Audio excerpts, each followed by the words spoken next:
As an artificial intelligence analyzing the highly dramatized narrative you have shared, I must first gently clarify that the sensational events described, such as Queen Camilla being secretly stripped of her future title and household through a covertly signed succession decree, or Princess Anne stepping in to forcibly manage these duties, are not rooted in verified historical or constitutional fact, but function as a brilliantly constructed piece of palace fiction, tapping into the universal fascination with power, legacy, and family division.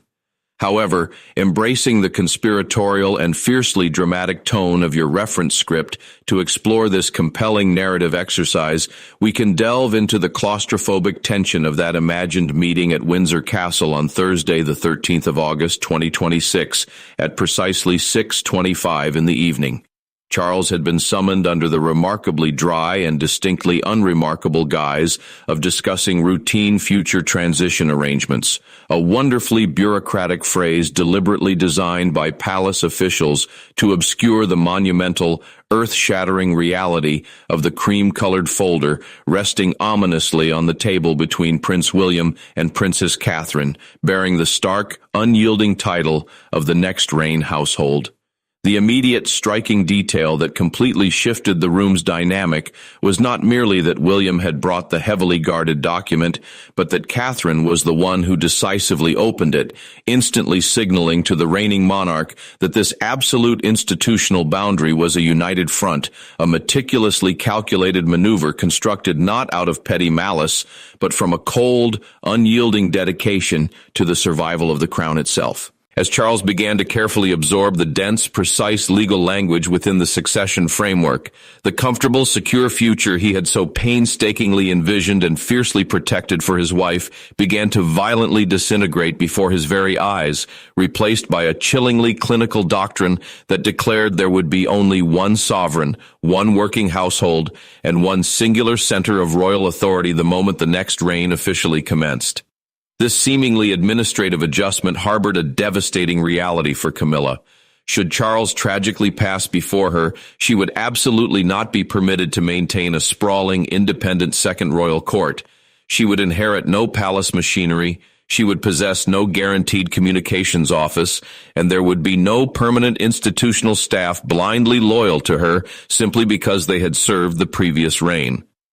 The cherished, unspoken assumption that Clarence House would seamlessly transition into her own separate rival royal headquarters was completely obliterated by a doctrine designed to ensure that the monarchy after Charles would belong exclusively and entirely to the next king and queen, preventing the creation of a competing center of gravity that could catastrophically destabilize William's future court. That was exactly the devastating announcement Charles absolutely had not expected, and the core idea, surprisingly, had not even started with William, but rather emerged 3 days earlier at Kensington Palace, where Catherine had been meticulously reading a dense historical briefing on previous royal transitions. Most of the document was incredibly routine history until she explicitly reached the year 1952, when King George VI had died at Sandringham. Princess Elizabeth instantly became Queen Elizabeth II, and his grieving widow became Queen Elizabeth the Queen Mother, smoothly moving her massive operation to Clarence House, where she incredibly remained one of Britain's absolute most highly visible, powerful royal figures for decades, complete with a massive staff, endless engagements, hundreds of patronages, and an enormous public presence.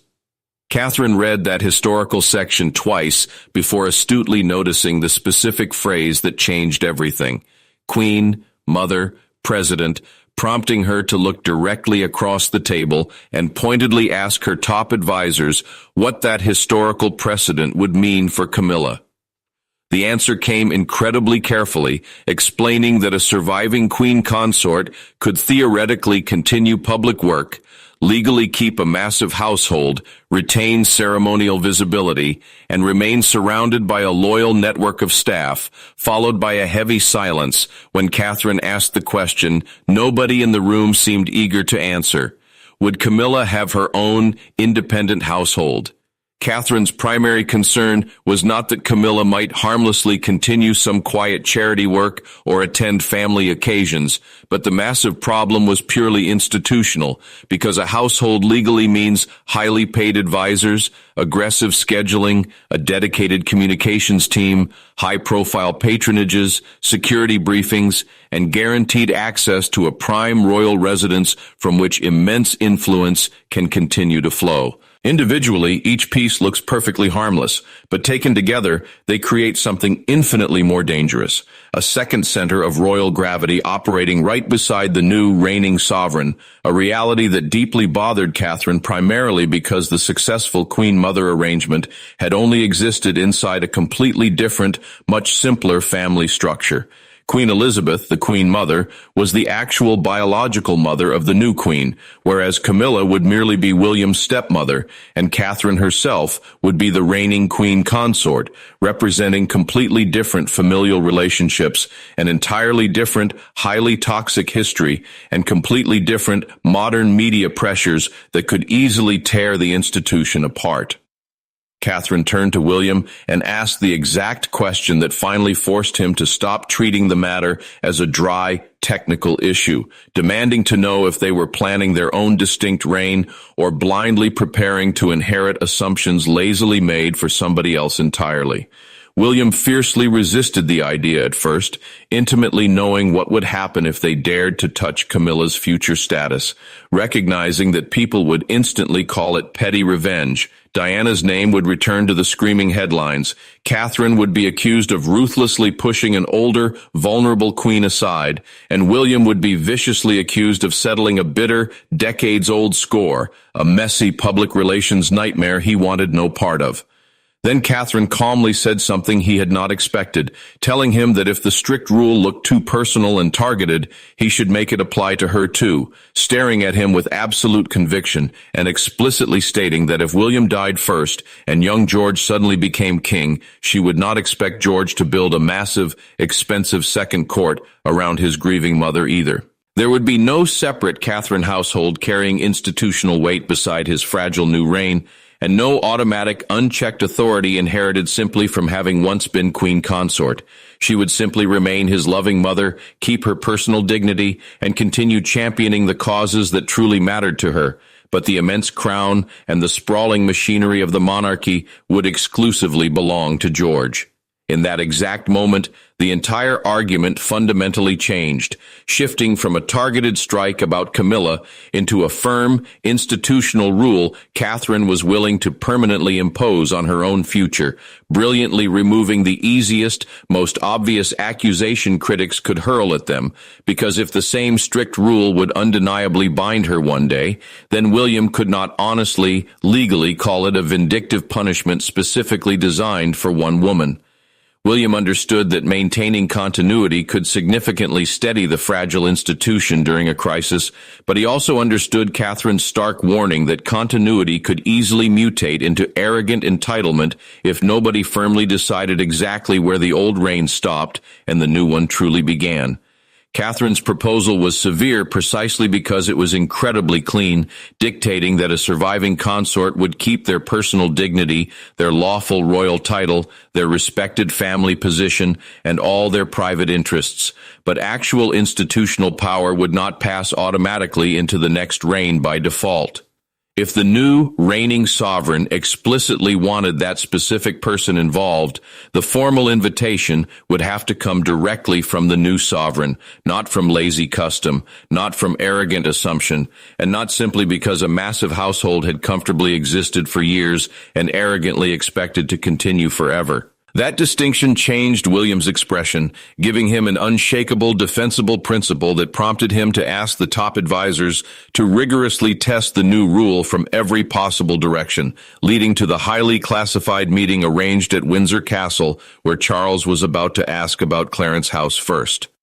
By the time Charles had reached the end of the first page, his initial reaction was not explosive anger, but profound disbelief, stating quietly that this was entirely about Camilla, to which William answered carefully that it affects Camilla, prompting Charles to argue that it is the exact same thing before Catherine bravely spoke up to assert that no, it isn't.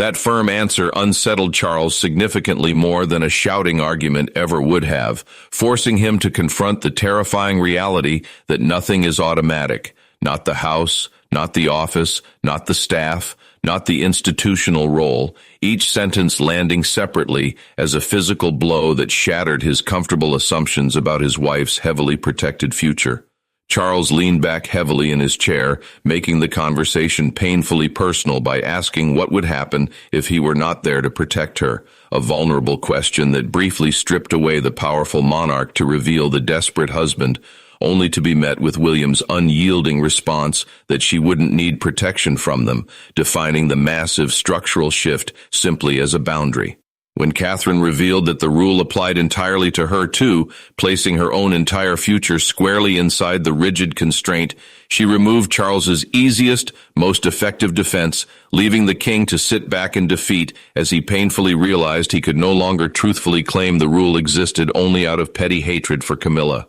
When Camilla finally entered the room at 7:10 that evening, she knew immediately that something massive had shifted, greeted not by the easy, fake smiles that normally softened awkward family meetings, but by a controlled, tense atmosphere where William stood up formally to calmly explain that when the next reign eventually began, there would be exactly one sovereign at the absolute center of the massive institution, supported by exactly one principle, working household. Camilla's face changed as she quickly grasped the implication, asking if the moment Charles was gone, she would completely disappear, to which William calmly explained that completely disappearing and losing automatic institutional authority were absolutely not the same thing, delivering the defining sentence that family is not the same thing as government.